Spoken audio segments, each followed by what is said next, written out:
Dagsana ang mga pasahero sa ilang bus terminal sa kahabaan ng EDSA Cubao. Ilang araw bago ang Pasko. Ang ilan nga sa mga ito ay nagkukumahog makasakay ng bus para hindi maiwanan sa biyahe. Si Sheena Torno magbabalita.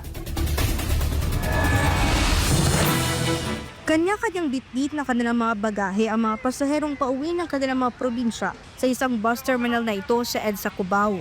Ilan pa nga sa mga ito ay nagmamadali ng makasakay sa bus at bakay maiwan pa sa biyahe lalo't karamihan sa mga rutang panorte ay fully booked na.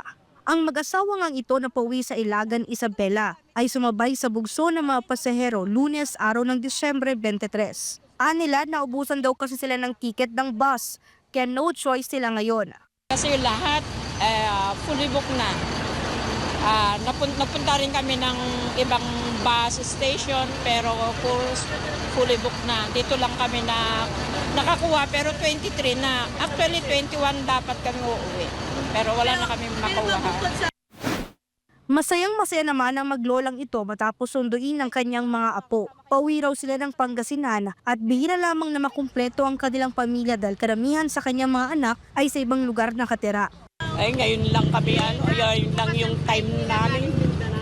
Galing pa sila ng Mindanao, inantay namin sila. Ang apo niyang si Faith ay baka sa mukha ang kasiyahan na makauwi ng probinsya. Very excited. Makakasama ko na pinsan ko ulit. Mag-bonding po kami lahat.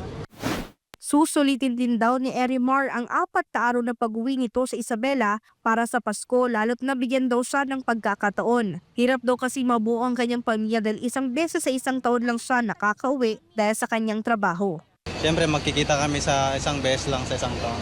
Minsan pahirapan pero kailangan magtrabaho para sa pamilya. Kahit 4 na araw lang, may enjoy lang kasama pamilya. Hinihikayat naman ng pamunuan ng mga bus terminal sa bahagi ng EDSA Cubao ang mga pasahero na mas makabubuti kung kumuha sila ng reservation ng tiket ng mas maaga. Ito'y upang hindi sila mahirapan sa pagsakay pag uwi ng kanilang mga probinsya. Sa ngayon kasi ay fully booked na ang biyaheng Cagayan, Tuguegarao, Quirino at Santiago, Isabela. Una na rin namang tiniyak ng Land Transportation Franchising and Regulatory Board na may halos 1,000 units ng bus ang nabigyan na ng special permit. Kaya makakaasa ang mga biyahero na sapat ang pampublikong transportasyon ngayong holiday season. Para sa Diyos at sa Pilipinas kung mahal, ito si Sheena Torno, SMNI News.